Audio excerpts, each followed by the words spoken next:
Hi, I'm Scott Jacobson, Director of Product Marketing here at Cadence Design Systems, in charge of memory model verification IP libraries. Today we're going to talk about part 3 of a series on automotive electronics and its influence on memory model requirements.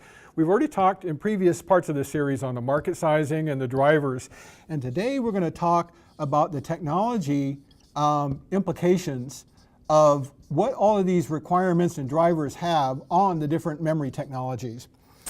So the first technology we're going to talk about, if we break this down into DRAM and then NAND flash requirements, on the DRAM side, bandwidth is the key, right? On the memory core values for DRAM for automotive applications are things like security, endurance, low power consumption, instant on capability, large capacity, high performance.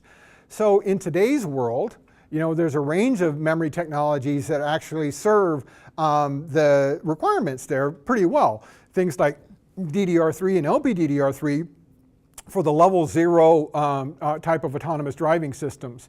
LPDDR4 and upcoming LPDDR5 for levels 1 through 3. GDDR6 is coming up for level 4 and above, and HBM2 and HBM3 for level 4 and level 5 autonomous driving systems.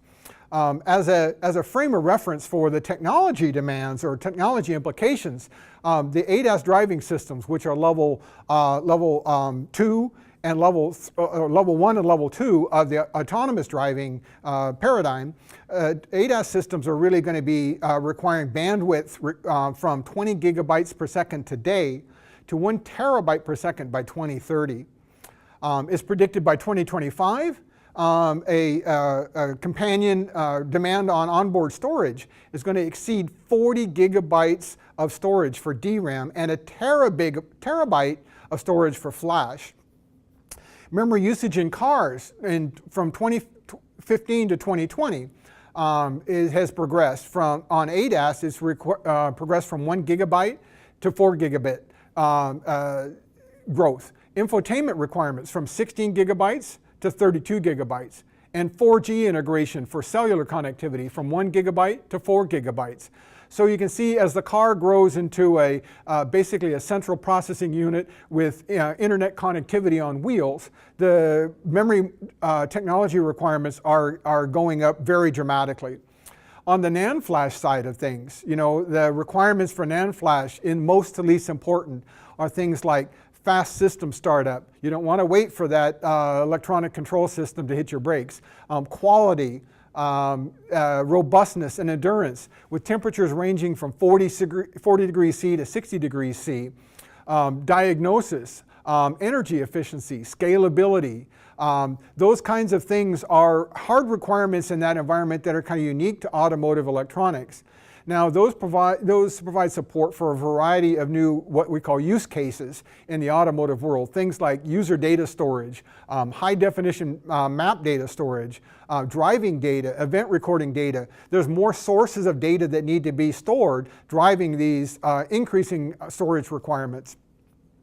The current state of the art on NAND flash storage is centered around eMMC and UFS. The coming memory technologies for NAND flash storage are UFS 3 and some new proposals for NVMe type of NAND flash storage.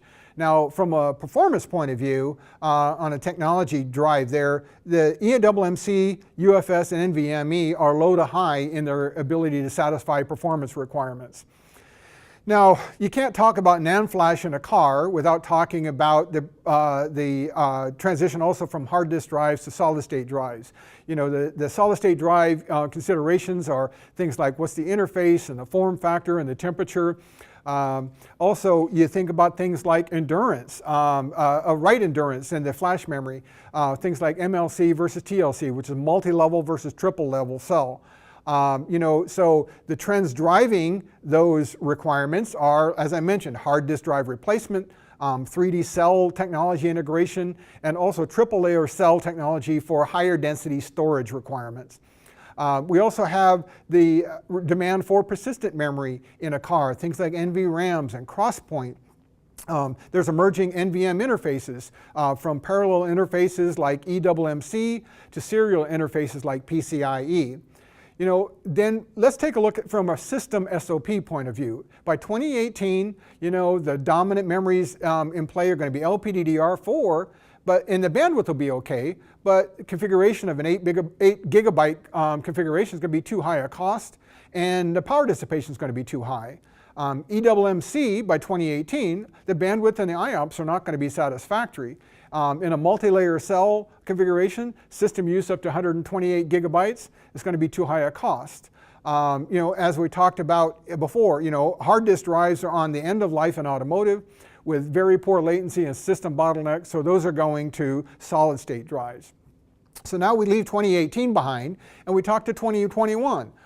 That's where LPDDR4X and LPDDR5 are coming into play. 4X will cover most of the bandwidth demands, but 5 will cover all of them. 16 gigabyte configurations per host, though, is still going to be a very high cost, and power dissipation will still be too high. So UFS implications.